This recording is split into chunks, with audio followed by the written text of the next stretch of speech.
today's core idea, we kick off our 4-part series regarding the state of the internet over the past year. As we move closer into a new digital world, we've been hearing a lot about social media influencers. But who even are they, and is there anything more to this than just standing in front of a camera? We can't give you a definite answer, but today we bring on someone with a lot of personal experience. I'm very happy to be able to lead the community that I do and to have 800 amazing people subscribe to the channel. All of these questions and more will be answered today in today's episode of The Core Idea. So, either you came here because your 6-year-old daughter wanted to become a social media influencer, or you just genuinely support what we do, which in either case, I'm just really glad to see you today, and I think you're doing a great job. Now, our fraternity correspondent, me from the past, is here to let you know what we know about this subject, so take it away, me. That's right, I'm in a shed because people trust me more when I'm in a random location than when I'm actually sitting in front of a microphone. But this is actually becoming painful holding this with my left hand, so now, let's take it with me with a microphone. Thank you. Right, well, we live in a society where pretty much anybody can become famous, a title that was once reserved for only the most revered movie actors and novelists. But now all someone has to do is roll out of bed, dance in front of the camera, or read a Wikipedia article, and get millions of people watching, right? Well, apparently there's more to what we do than what it seems. So what's the deal? And what about on YouTube? What is it like for creators? I asked various creators this question, so let's start by genre. In the software commentary and retro technology community, I asked two individuals, Michael MJD and Taran von Hemert from Linus Media Group. Behind the scenes of a Michael MJD video, he says, "My video making process can differ depending on what type of video that I am making. Most of the videos on his channel are unscripted, providing a more conversational atmosphere for his tech experiments and exploration videos. It also allows him to react to problems and detail the processes of him diagnosing and troubleshooting the problem. For any viewer of Michael's channel, you know this happens quite often." I'm going to be exploring this. I've never checked out this beta build before, and the power just went out. Before every video, though, he researches the topic and writes down notes. But other than that, he's just off the cuff, which is fascinating. The videos that take considerably more time are my scripted documentaries. They require a ton of research and note-taking to create the script, and the video editing process is far more time-consuming. I do really enjoy making them, though, and I find it very rewarding to publish the final video once it is done. He later added that the Windows 12 video that I published earlier this year, referring to 2021, was unscripted, but the project's editing timeline was rather complex as I created various effects and animations to go along with what I was saying. This was especially useful when I was reading text. I wanted those parts to be more lively than just having a static image on the screen while I was reading. In response to Michael's detractors who allege that he simply reads from a Wikipedia article, he says that it's very easy to look at a job that you haven't done before and think it's a cakewalk just because you think it looks easy. I feel that a lot of this stems from the fact that the vast majority of work YouTubers do happens off-screen. He continued, "There's a lot of work that goes into these videos, and I certainly don't just do a quick Google search when I'm researching and call it a day. I can spend hours trying to find credible sources, and I look to find more than one before I implement whatever piece of info it is into the script. The analogy I generally use is this. It would be like someone watching Olympic long jumping and thinking that the few minutes the athlete spends on camera is the only thing that they do for the entire year. There's so much that happens behind the scenes that you don't see. And even though being a YouTuber is a vastly different career track, the same principle applies." Nice pun there. Linus Media Group's very own Taran von Hemert had a couple of words to share as well. "Being a YouTuber is a real job, but it's not one I recommend for most people. The reality is most people won't find fame or monetary success on YouTube. If YouTube is a job, you have to treat it like one. It's not just about money earned, it's about money earned minus expenses divided by the total number of hours spent and the total number of people involved. Do that, and most channels are making way below minimum wage. Taran later told us that his number one criticism of many YouTube videos is they could have done better just as an article, stating, so many of them are just a voiceover with Lord Privy Seal style B-roll on top that adds little to no informational value. In response to the allegations of LMG spreading tech misinformation, he said, exactly what misinformation about tech? Who's saying this? I think our tech journalism / information is pretty damn good. And he added one bit of advice for those who push for the perfect video. Perfect is the enemy of done. It's a matter of diminishing returns. If it takes twice the effort to make the video 10% better, that's not worth it for most projects. Don't give 110%, give 80%. Get more projects done. Don't keep erasing and redrawing the same line over and over again. With each finished project, you learn more and more about the creation process. Your capacity increases. And because it's so much faster to finish, your capacity will increase faster than it would if you always try to give 100%. A good artist can doodle a nice drawing in 5 minutes, which would take a beginner artist hours to make, while still not looking as good. The good artist is only given like 10%, but they have a huge capacity grown over years, so that 10% is so much greater than the beginner artist's 100%.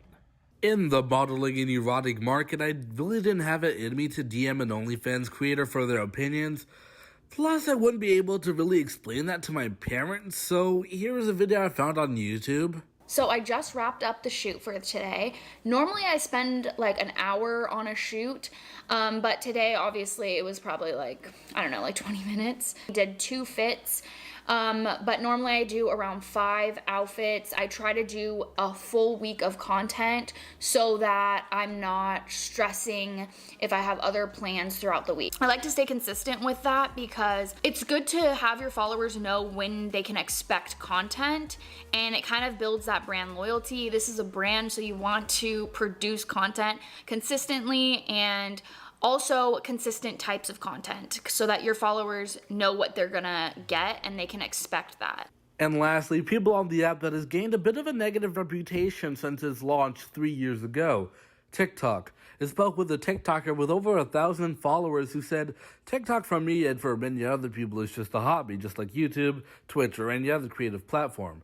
It's where a lot of people feel comfortable spending time, and I can relate. There isn't really a clear path to success. I guess try to be entertaining, I guess. I'm not really good at advice, though, so make of that what you will. I don't think making TikToks alone is hard work, unless you're, like, smothering yourself in peanut butter or something. But I think more of it is about, like, the brands and sort of building your own personal brand. I mean, yeah, some content on TikTok is mindless, but it's not long form, and just for a quick laugh or whatever, I think it's fine. I think TikTok kind of gets a bad rep for its, like, cringe and stuff, but I mean, what can I say? I can only really speak for myself, and when I'm really speaking for myself, I say I'm really satisfied where I am now, and I also don't really mind growing my audience. Despite this creator not being opposed to growing their audience, they didn't want their name, gender, or username to be included in this interview. But I did want some more insight on this topic, so today I decided to sit down with CharlieHuntxr, a variety content creator and fellow gamer. Now, how long have you been doing this entire content creation thing? I've been doing content creation now for over a year. On the 16th of December, it will be a year and 1 month. What made you want to start creating content? What are some of your inspirations, some of the stuff that, Well, I've been wanting to make content creator since I wanted to be a content creator for like years and years and years. Like, I was a young boy playing in Azuma 11, playing Call of Duty, all sorts of games, screen recording them with my Xbox and uploading like the clips and stuff on YouTube. Mm-hmm. But obviously I didn't know what I was doing, and I was just dumping them onto YouTube for fun. They weren't growing or anything like that. They're all unlisted or deleted now. But I on my 18th birthday, I was like, you know what? Why don't I give it a proper crack? So I started off in Azuma 11 Go Chronostone's Thunder Flash playthrough with heavy inspiration from a content creator called Spire, who was previously known as Mashu Kaisai's, because I was watching his Inazuma 11 Let's Plays back when I was like 10, 12 years old. He was a big inspiration for me. And I've actually done 2 collabs with him now, which is crazy to think about. But yeah, he was my first really big inspiration. That must be mad. That must be mad. Would you say you've hit a success doing what you do?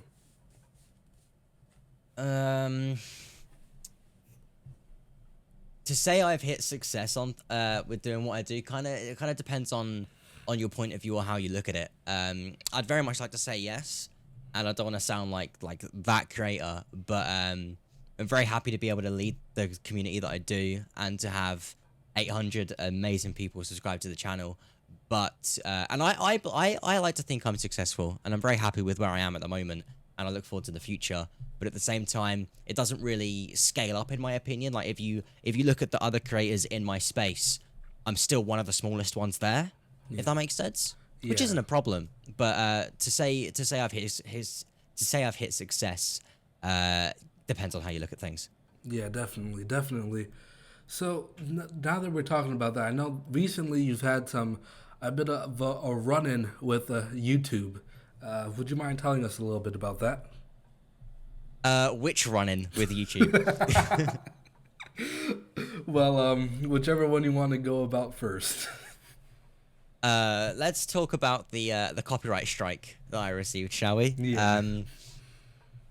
So, not to name drop any names, dob any other creators in, but I joined a project with another YouTuber who is upscaling all of Inazuma 11, like all of the episodes into 4K, and it looks awesome. It does look really good. So I joined him in doing that, and I was like uploading them to his channel, and I was like, I want to capitalize on this in some way for my own channel. So I compiled all of Goenji, he's one of the characters. I compiled all of his special moves, but in 4K.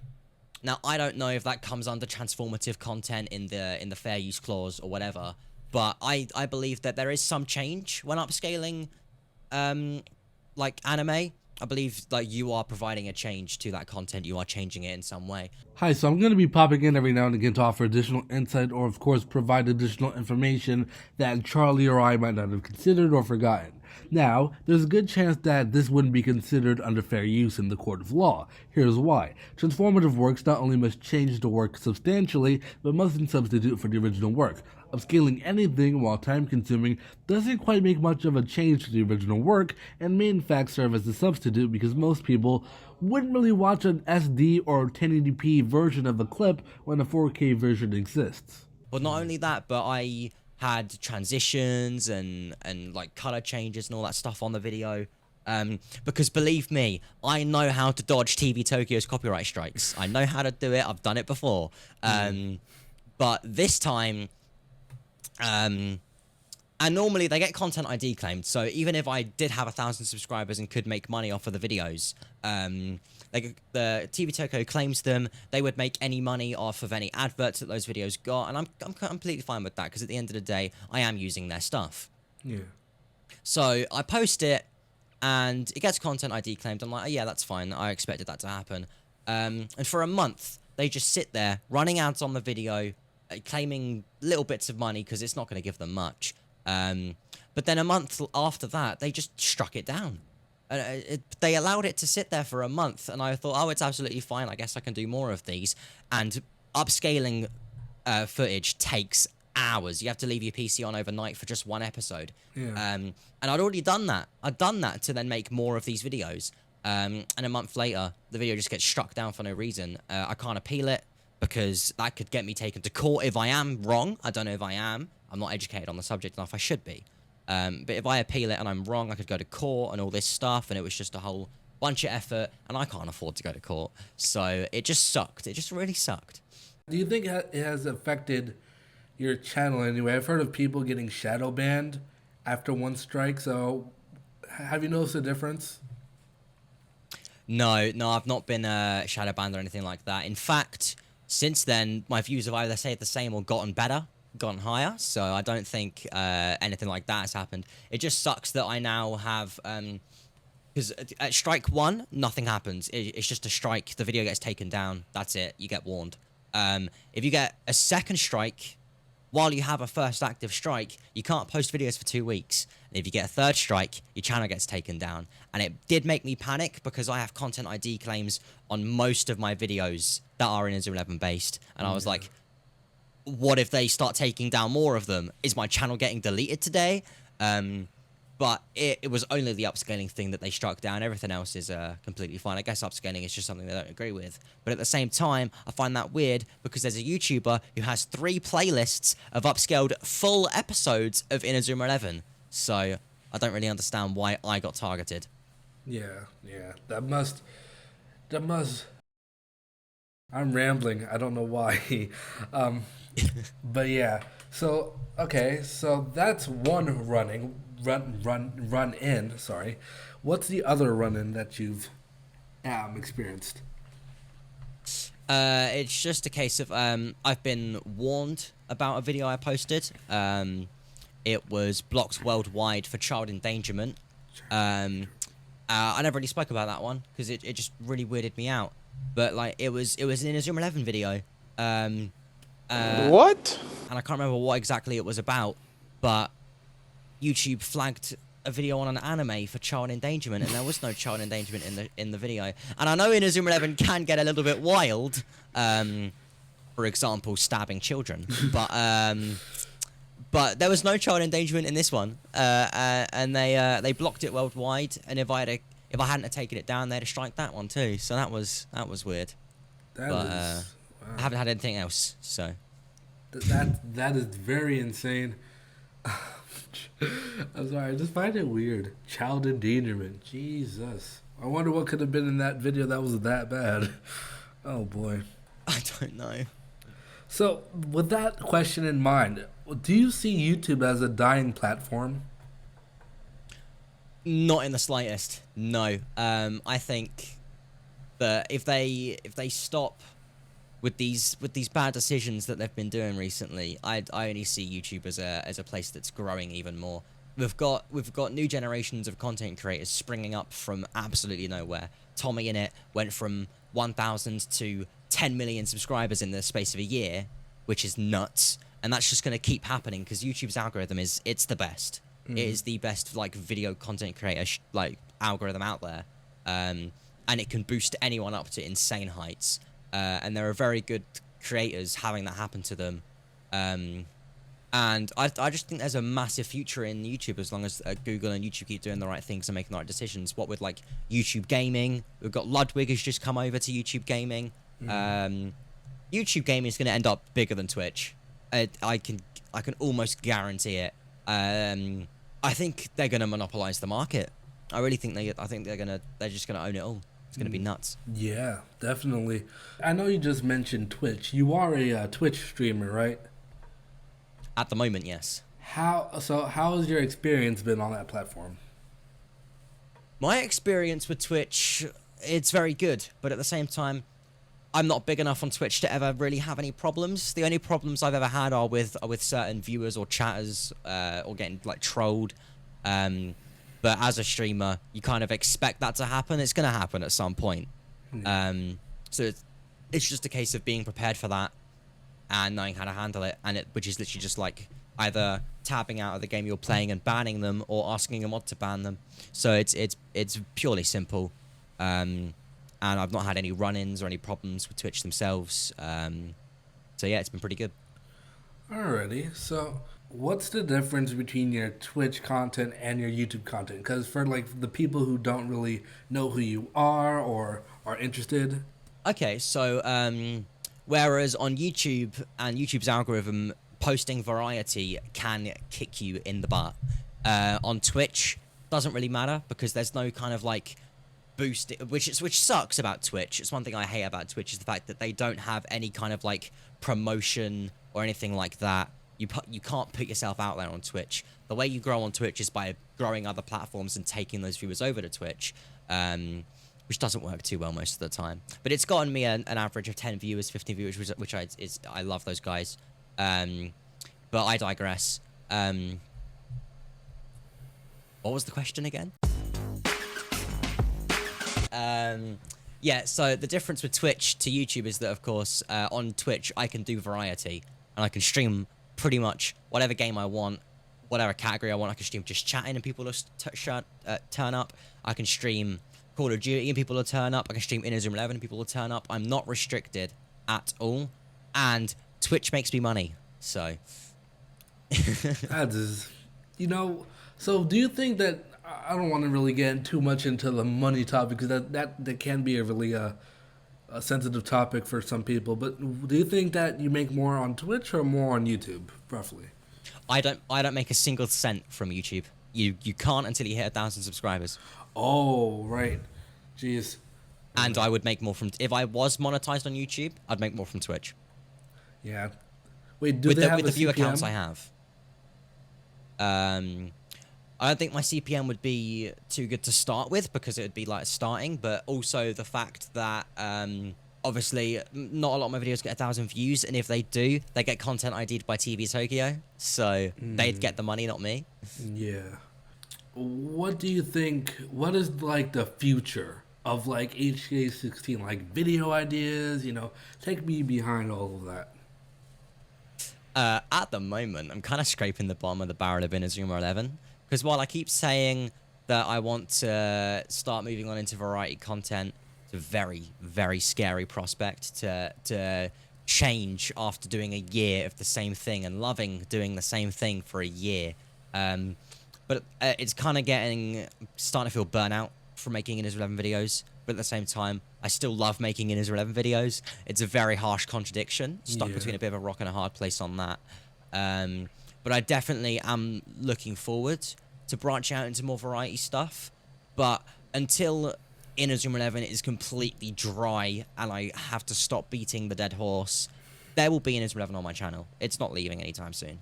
Absolutely, absolutely. As someone who is also, I wouldn't call myself like, I don't know what I would call myself. Well, I guess a variety channel as well. This show is going to go on YouTube, and it's frightening because I've never done anything like it. Well, I've done something like it before, but it's frightening because as I'm gonna start getting into different topics and different discussions and different things. It's scary that the same people who have watched your content in the past for whatever you were creating might not transition into the new stuff that you are creating. So it's I definitely get it's it can lead up to some pretty dangerous mindsets. But it's just the case of there are people that are there for the topic of the videos that you post. So for example, there are going to be people that only watch my Inazuma 11 videos, and that's completely okay. But there are going to be people that enjoy it more and delve deeper into the content I make and see the me side, the personality side of the videos, and they'll be the ones that probably are more likely to transition over. And they'll be the ones that are in the Discord server, interact with me on Twitter, not just on YouTube. They're the ones that are commenters, stuff like that. And if there was anyone I'd really want to keep, it would be those guys. So I'm pretty comfortable with the transition. It's just a case of getting it done. Absolutely, absolutely. Well, that is definitely very good to hear. As with that in mind, recently I've kind of created accounts on Alt-Tech, Odysee, BitChute, Rumble. A lot of them are like crazily like right wing, which is like scary because like I know that if I say something that is like even moderately progressive, I'm probably gonna get like slaughtered. But have you considered trying Alt-Tech? I do not know what Alt-Tech is, and I probably should have done my research. Well, Alt-Tech is pretty much like YouTube, but it's a slightly different. Like for example, Odysee. Odysee is like a crypto type of video sharing service. I didn't know what I was talking about here. Odysee is crypto. It has a crypto element, but really it's mainly just like a mirror of YouTube, but it's built upon the LBRY platform, which is in of itself an Alt-Tech platform. The LBRY platform aims to offer a decentralized approach to content consumption, but in of itself, it's not just crypto-based. That was stupid of me to say. and it's the goal is to minimize the amount of big tech, Google, Microsoft, Facebook. I'm trying to kind of minimize the amount of stuff that control that they have over you, type of thing. Yeah. And that's No, kind of I can understand that. a lot of But them. I feel like at the same time with that, if alt tech blows up and gets big, they're gonna have the same amount of control as Facebook, Google, Twitter. They're gonna have that same amount of control. So Yeah. I feel like that's a bit futile. Yeah. And also, I now that I kind of know what it is and have heard that it's a bit, you know, right wing or like political, I probably won't consider trying alt tech in that sense. I hate politics. Yeah, absolutely. But all right, that leads us perfectly into the next question though, because it's starting to look like alt tech is the future of content creation. You know, like Odysee recently, they're clocking about maybe over a million users now, which is insane. For because you know That is. you wouldn't think, just like, because it only launched in, I believe, 2019, 2020. So for it to get Yeah. that big of a following, same thing with the Minds and BitChute, it's very insane. So what do you think the future is for content creation? Or what is it looking like? What I've noticed about the human race in general is that change isn't something we seem to like too much. From the people that I've interacted with, spoken to, known throughout my life, and knowing myself, I'm comfortable where I am, and I think a lot of people are going to stay comfortable where they are, unless Google, YouTube, Twitch, unless all these big companies for content creation that we currently have shoot themselves in the foot. I think it's gonna really, they're gonna stay as the primary platforms, except for Twitch, because Twitch is kind of dying at the moment, I think, they're gonna start dying very soon. They're making bad decisions. YouTube is making better decisions. YouTube is poaching their creators. I think YouTube's really gonna be the king of content creation for years to come. Well, that's a very interesting forecast. I'm not too familiar with the streaming. I've considered streaming. For example, when I hit like 100 subscribers, I've considered doing a live stream, but I'm not really I'm not really the best person to go without a script, as we can see now, a lot of uhs and ums. But you know, so with that being said, especially on Twitch, I've been hearing stories. It's insane of like the women creators, and especially the attractive women creators, being able to get away with a lot of questionable actions. What is your take on that? Okay, so yeah, this can be a sensitive subject depending on what your opinion on it is. Personally, we can't ignore that it does happen, because it does happen. With cases like Alinity, you know, literally abusing an animal on her stream and just outright getting away with it. I don't think it's weird. I don't think it shouldn't be happening.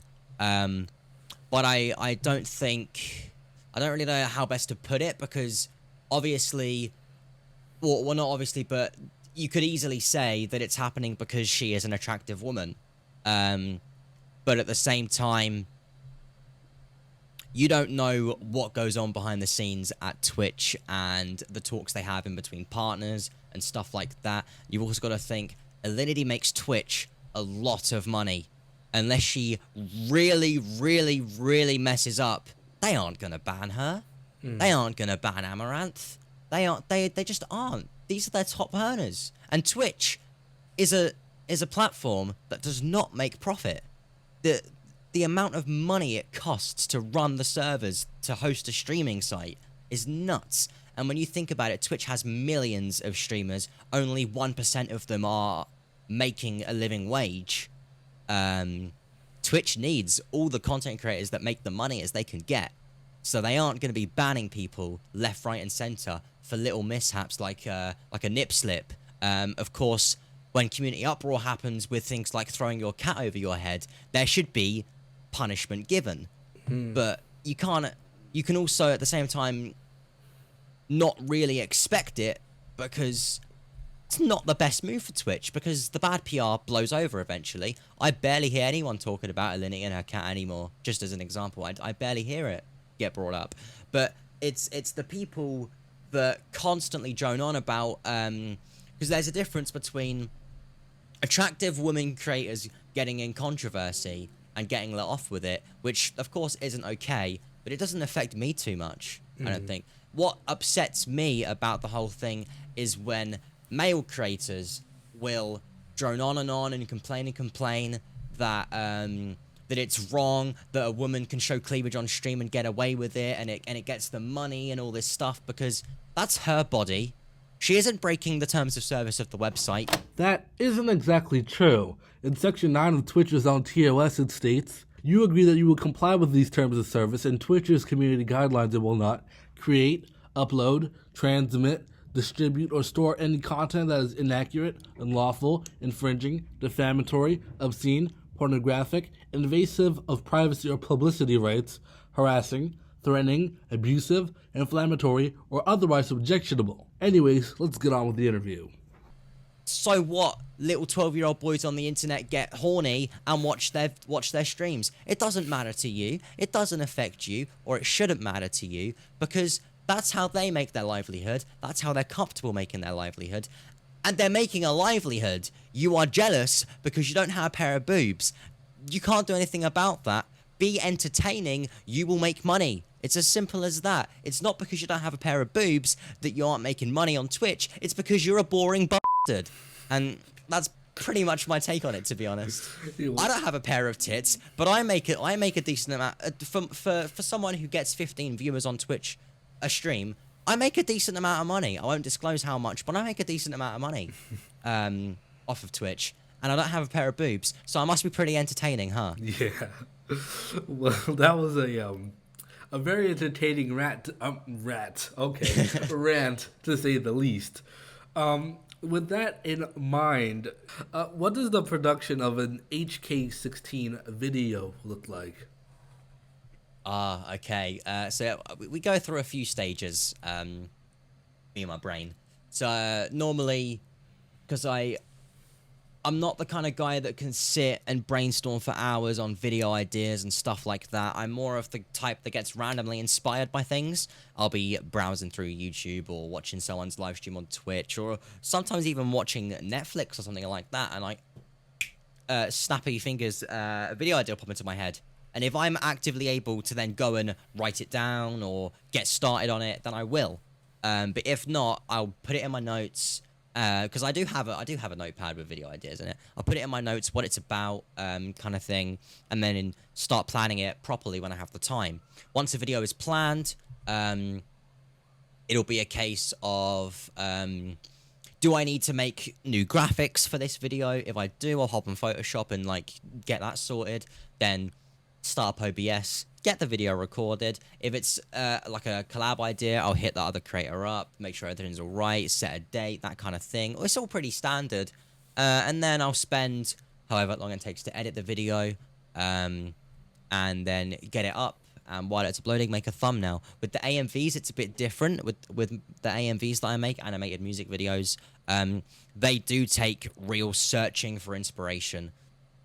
And the way that works is I'll have an idea like, oh, I want to make kind of a more of a mellow, sad type AMV this time. I'll look for songs like that, and when one makes an idea pop into my head or reminds me of a character, and I'll be like, I can use that. That's when I'll start planning it around those characters, and then I start editing. So, what was the hardest or the most involved video you had to plan, the script, or etc., etc.? The hardest video I probably had to plan, record, edit, just make in general would be the My Journey video, which is kind of an in-depth look at the kind of the struggles that I've been through in my life and stuff like that. And because that had that was, I rarely script any of my videos. I just go offhand, freeform, edit out any ums, ahs, big pauses, stuff like that, I'll cut those out. But for my journey, I had to script everything, and it was a very different experience. And I'm not good at reading from a script. I'm a lot better at, like, if I have the script known off by heart in my head, I'm fine. But I'm a lot better at going off, like, freehand. So when I was filming for my journey, because I had to set up different camera angles, move the camera around, make sure the microphone was close enough, and then I would read 2 lines from the script. I wouldn't read them from my phone because the script was on my phone. I couldn't set that up properly to be able to, like, you know, read it like a teleprompter. So I would have to read a couple lines from my phone, then read them back to the camera. Obviously, there were some, like, tough subjects. I'd have to, like, get a little cry out and then like dry up, go back to filming. Just that was definitely the most involved and the most difficult video to make. But the community reception on it makes it all worth it. The reception of the videos makes it all worth it. It really does. For those of you who are watching this right now, I do suggest you do go watch that My Journey video. It's very, very insightful. And as someone who has also experienced a lot of some of the struggles that Charlie has faced here, you can kind of relate to it. But that leads in perfectly into our next question. How has content creation influenced your mental health? It's been very good and very bad. You know, just like mental health in general, there are ups and downs to it. But of course, with something as big as streaming and making YouTube videos, if you go in too hard and fast, that sounded very sexual. But if you rush it, if you put too much time into it without taking breaks, you get very tired. That's gonna make you feel horrible, and it can be a lot of pressure. It's just a case of making sure you're moderating yourself, looking after yourself, and when I am keeping myself in check, I'm usually pretty happy with everything. I'm content sorry, creation. I'm not laughing at you. You're fine. You're fine. But normally, no, I have a pretty good balance with all of it. Sometimes it'll make me feel like shit when a video doesn't do too great, or doesn't do as, like, it doesn't get the green ticks up, or doesn't do as average. But no, that doesn't happen too much. And when it does, I'll just talk to a friend, and they'll be like, just give it a week and it'll blow up, and then after a week it does hit the average. So it's just a case of not being too into your own head about it. Yeah. Having the support circle that I do as well, and the community that I have, is a big help. Being able to mostly interact with the people in your community and have a good time with them, it's pretty great. Absolutely. So, with that in mind, do you think that there's how do I phrase this? How do you think content creation as a whole will shape or has overall how would you say it has shaped your life, if that question makes any type of sense? No, I think I get you. It has definitely saved me from a very, very dark place. Being able to put time and passion into something so fun was a massive help for me when I didn't really have anything to do. And being able to be like, hey, look at this really cool thing I made, and to finally be able to have something that I can be proud of, and I'm proud of every video I make, and to be able to have my friends say, I'm so proud of you, this video is great, this was so fun to watch, have my have a fan base is amazing, and it makes me feel so happy to be able to be at the top of something so great, be able to interact with amazing people. I can't quite describe the feeling. And at the start of this whole thing, I was like, I want to be one of the biggest creators out there and all of this, and I want to make so much money from YouTube and Twitch, and it's going to be great. Now now, and obviously I went into it knowing that that's really unrealistic, but it could happen. Now it's a case of it's really unrealistic. It could happen. I don't want it to happen. It's become a point where if I blow up, I'm gonna lose what I have. I won't be able to interact so intricately with my community because it'll be too big. If I stream, I'm not gonna be able to read every message in chat because there'll be too many messages. And on YouTube, I won't be able to heart every comment and read every comment because there'll be too many comments. And it's just a case of that's a lot. And I can't imagine how the big YouTubers feel because that must be overwhelming. And at the same time, I don't want to lose the goal, of course, is 1,000 subscribers. But I don't want to lose touch with the community that I have ever. Yeah, that's. I'm blanking again. What? Hold on. That's post-production for a reason. You're good, bro. So, do you plan on doing this full time, or do you intend on, as the adults say, getting a real job? No. At some point, I will get a real job. But I am gonna. I can't stop at the moment. I'm gonna stick to this for at least a little while longer. There's also the fact that, and I won't delve too deep into this, I'm not ready to have a job mentally. I'm not healthy enough to have a job. I can't keep one down. I've had 4 jobs this year. And I keep losing them. And at that point, I was kind of like, well, something's not right. I'm going to take some time to myself, do what I care about doing, do what I love doing, talk to people I want to talk with as much as I can. And then I'll get a proper job when I'm ready. So it's just a case of doing this full time until I'm ready, and then making YouTube just a hobby when I get a full-time job. I'm gonna follow that up with words. Come back to me, words. Come on, words. Now that you're pretty much fresh out of school, pretty much done, for the most part, like, what's your advice for kids and teenagers that are either doing YouTube and are in school, or are in school and just need general advice? Like, what do you have to say to them?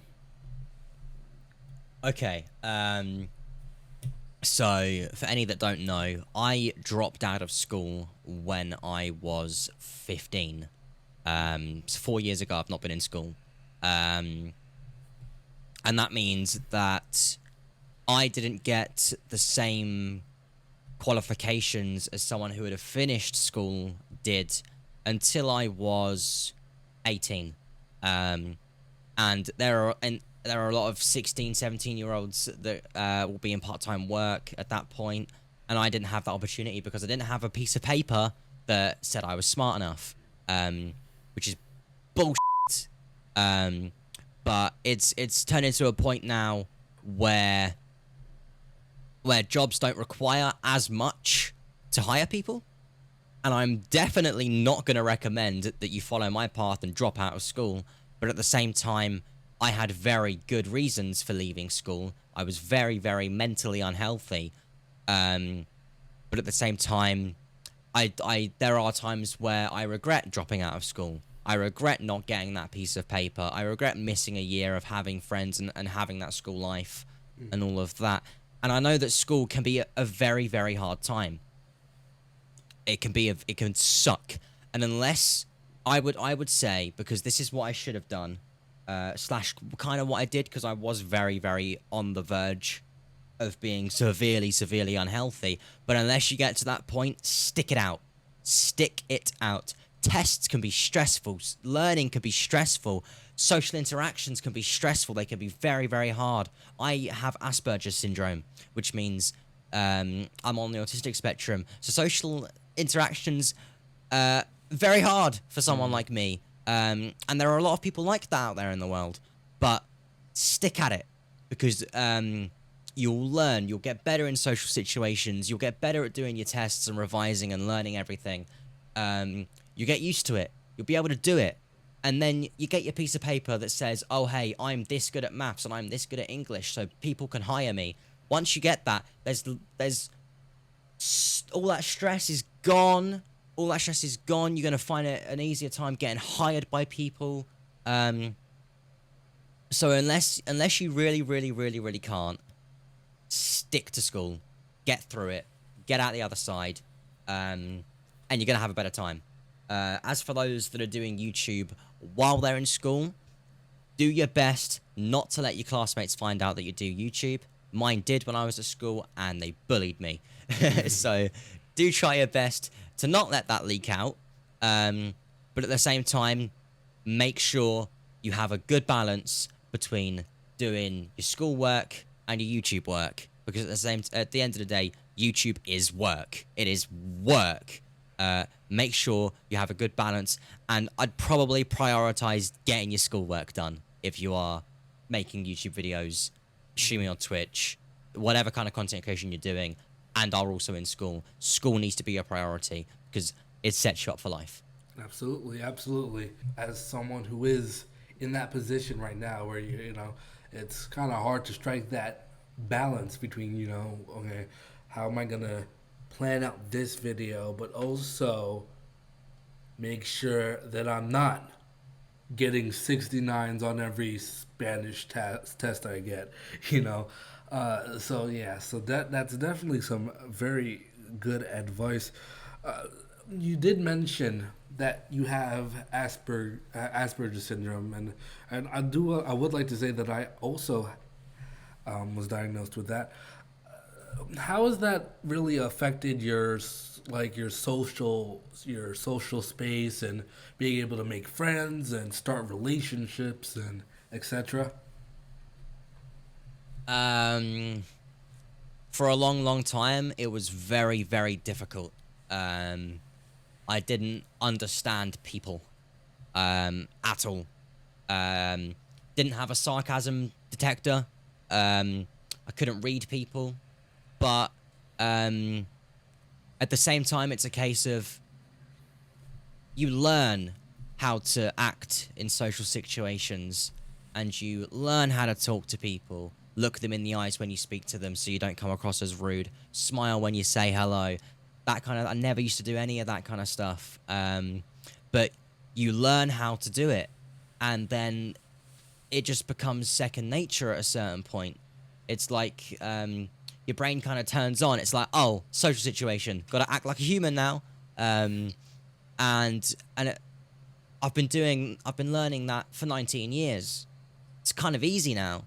There are days where, say I'm super tired, or my social meter is just dead, then I will stop doing those things, because my brain's just like, no, we aren't doing that today. And then it's difficult again, but it doesn't happen too often, so normally I can get away with it. And yeah, it's just a case of you observe, you imitate, you learn. And that's what I grew up doing. I still have certain mannerisms and stuff like that. For example, fidgeting all the time. You can't see my hands, but they're constantly moving. While I'm talking, my legs jigging. There's always something going on. My body's always keeping itself busy, which can be a distraction to other people when you're talking to them. Something I still haven't learned to stop doing. I don't think I'll ever learn to stop doing it, because it's more of a subconscious thing. But at the end of the day, if I become close with a person, I'll tell them. I'll be like, yeah, I've got this, by the way. So if you've ever noticed that I've been a bit weird, that's probably why. Where it comes to relationships, that's where it's a bit more tough, because with friendships, you know, you can get away with being a bit weird. But with developing a relationship, which I've recently done again, which is awesome. I'm very happy. Thank you. But it's I don't know about other people, because I can't speak for other people, but as someone that has suspected Asperger's syndrome, I'm not officially diagnosed because I'm an adult. It's very hard to diagnose autism in adults. But there are previous, diagnoses in my family, and it's pretty apparent. So, but like as someone who is diagnosed with depression and anxiety, especially the anxiety side, you get very in your own head. You're like, am I doing this right? Am I doing that right? Don't want to go too fast. Don't want to go too slow. But communication in that aspect is key, absolutely key. And when you get it right, everything else gets right. It just all the puzzle pieces slot into place, and then you're happy. So it's just a case of being patient, talking to the person that you like, if they like you back and something starts to develop and feelings start to happen, just having very good communication and telling them how you feel. Say they do something and it upsets you, instead of being like, I don't want to tell them in case I push them away. Fuck that. Tell them. And if they're a good person, they'll be like, shit, I didn't mean to do that. I didn't mean to upset you. I'm sorry. I won't do it again. Now I know not to do that. And if they respect you and respect your boundaries and they like you as much as they say they do, it'll all turn out absolutely fine. In fact, I had a situation like that today. I messed up. My girlfriend said, hey, you messed up. And I was like, fuck, I'm sorry. And then we moved past it and we're still happy and it's good. It's just a case of being able to talk to your partner. Oh, that's another thing I want to add. So people that are struggling with getting a diagnosis on something, or you're like, you've done your research, you're 99% sure you've got something. In my eyes, and I think in quite a lot of people's eyes at this point, as the world evolves and people change and everything's getting more progressive, self-diagnosis, as long as you're not a fucking dick about it, is very valid. I think it's very valid. Say you wake up every day and you feel like shit all of the time, but your doctor's a wanker and won't diagnose you with depression. I think it's very fair to say, I have depression, or I have anxiety, or say you think you've got ADHD and you check and you've got so many symptoms of it, but your doctor's not going to help you get diagnosed. You can get on medications, and you struggle in social aspects because of your ADHD. I think it's very fair to say I have ADHD, or I have Asperger's syndrome, or I'm autistic, or any of those things, because at the end of the day, if you truly think you are, and you've done the research to kind of prove to yourself that you are, and it resonates with you and it sits right with you, say it. Because it's not too much of a great analogy here, but it's like saying, because for me that's what happened. I was like, oh my god, surely I have Asperger's syndrome. My mum has it, and all sorts of stuff like that, and it all just sat right and it made sense. It's the same thing with like because I actually was speaking to someone that is aromantic and asexual, and they kind of went along a similar thing of like kind of at the start being like, what the f is wrong with me? Why am I not like other people? And then they've found spaces online that are talking about being aromantic and being asexual, and they were like, I'm that I've found it. That's what I am. And I find that in the same aspect, diagnosing yourself with something is completely valid in that way. No one questions someone that says, I'm bisexual, asexual, aromantic, any of those things, because what right do you have to question that? If someone questions you on a self-diagnosis, fuck them. That's just what I want to say on that, because I had that conversation with my mum, and she was the one who kind of said it to me first, and I was like, yeah, you're damn right, because I've had trouble with people saying like, oh, well, if a doctor hasn't told you you are, you aren't. It's like, no, fuck off. So just keep that in mind. Yeah. Well, I know that it is good, like for depression and stuff like that. Stuff like that, you can say like you're depressed, but like stuff like this is where it kind of comes into a gray area. Is like you kind of need the doctor in some sort of aspect to prescribe you the proper medication. Oh, for sure. You can't go like self-prescribing yourself medications. Do not do that. Yeah. Do not do that. And I don't think you even can in most places, but yeah, just be careful with that kind of thing. I mean, I feel like if you really look Like, if you really look around, you could probably get medication, like pretty easily. I like, for example, like come up with some fake doctor though and put it on Amazon. One of these days it might work. I don't know if it does work, but who knows? But yeah. Don't try that one at home, kids. I'm giving them too many ideas here. So as that. It definitely doesn't scale up, for sure. So let's clarify that. It's like, for example, ones that really, really do need a doctor's advice. For example, my father is bipolar, and I would never recommend self-diagnosing as bipolar because that stuff it's a lot. I don't know how to really put this. I want to say easier, but I don't think that's the right word. But it's definitely a doctor can help a lot more with a bipolar diagnosis than they can with an autism diagnosis because the symptoms and everything to do with it is a lot more apparent most of the time, and it shows more. And it's, for example, you can't medicate autism. You can medicate ADHD, but like stuff like autism, depression's a tough one to medicate because it doesn't always work. Same with anxiety. But it's like those kind of ones, you can definitely self-diagnose those. But for stuff like bipolar, schizophrenia, stuff like that, you're going to need a doctor for that one, I'm pretty sure. You're going to need a doctor for that one because they can help you in that situation, and they really can help you. Whereas with something like autism, especially if you're trying to get diagnosed as an adult, it's very hard, and the doctors, they just aren't going to be able to help you much. Especially in my experience, so just keep that in mind. That it doesn't scale up. There's a limit. Truly. So, I do want to kind of fall back on the content creation thing for our last question. Has content creation interrupted the flow of your relationships and friendships, but mainly relationships? Because I know that those require much more attention on a sort of intimate level as opposed to with friends where you could just say, oh, maybe I'll just talk to them a little bit later, but for now, I'm just gonna work on this video. How have you been dealing with that?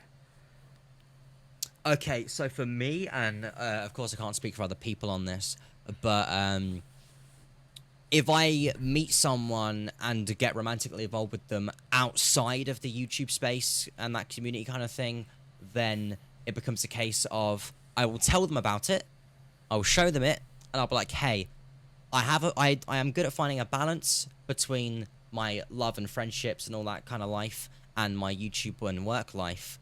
But there may be times where I blip and struggle, and I need you to bear with me on that. And if they respect me, they will do so.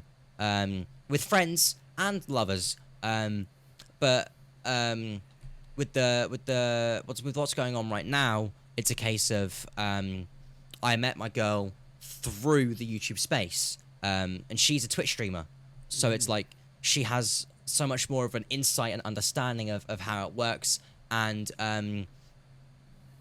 she will just sit there in a call with me while I edit a video. And that actually helps me be a lot more productive because I know that like I've got someone there with me to talk about the things I'm doing, because she's like, hey, screen share it to me, I want to see what you're doing, that kind of thing, which I love. We love a supportive wife, but it's a case of a lot of the people that I meet are obviously through the YouTube space. They have at least a little bit of an understanding of it, so it doesn't make it to, in fact it helps, it actually helps, because to have that common ground really does help. And especially when your girlfriend is a gamer. I struck the fucking jackpot with that. We just spend, because it is a case of in the past, if I had a partner who wasn't interested in the same things, i.e. gaming, there would be times where I'd pour too much time into the games and not enough attention on them. But when the games you're playing with your partner, that problem is gone. So it's pretty good. It's pretty good. Okay, so I said that would be the last question, but I'm just wondering, just two more questions. First of all, what's your favorite video game? And second of all, does she play Inazuma 11? She does not play Inazuma 11, but I've been hounding her to let me try and teach her in Azure 11 for a YouTube video. So hopefully I'll get her into it playing in Azure 11. But outside of that, I'd probably say my favorite game at the moment is Valorant. I do have a lot of fun on Valorant. Play it a lot with my girl. It's very fun. But before that, it would have been one of the Call of Duty games or Rainbow Six Siege. But I've kind of lost my passion for those. So my favorite game right now is probably Valorant. Yeah. No, well, that is very good to hear. That's a very lighthearted point to, end this video. I think we've sort of encompassed everything from, how content is really like being shaped, because this is a really big turning point when it comes to, because we're seeing a transition in how we consume media. It's no longer, a long form content. It's more like people want to look at something, scroll, and then continue. So we're in this transitionary period. It's a very interesting thing. So it's very cool and refreshing to hear someone else's thoughts on this matter. You guys, you can always check out HK16 or, of course, CharlieHuntxr by going to his YouTube channel. It's called CharlieHuntxr, but with an X. And yeah, it's been a pleasure speaking with you today. Thank you very much, everybody. I've had a good time talking to you. Thank you for inviting me on. In between this video's production and release, several changes have occurred. Taran von Hemert no longer works for Linus Media Group, and also CharlieHuntxr has reached 1,000 subs on his main channel and created a second channel where he posts Pokemon content. Awesome. Well, we'll see you next time. Thank you, Charlie, for hopping on the show with us here, and to you, the viewer, who has, of course, spent this hour with us. It means a lot to me and a lot of the people who were behind the scenes in making this all possible. For now, though, I've been me, and you've been you. Till next.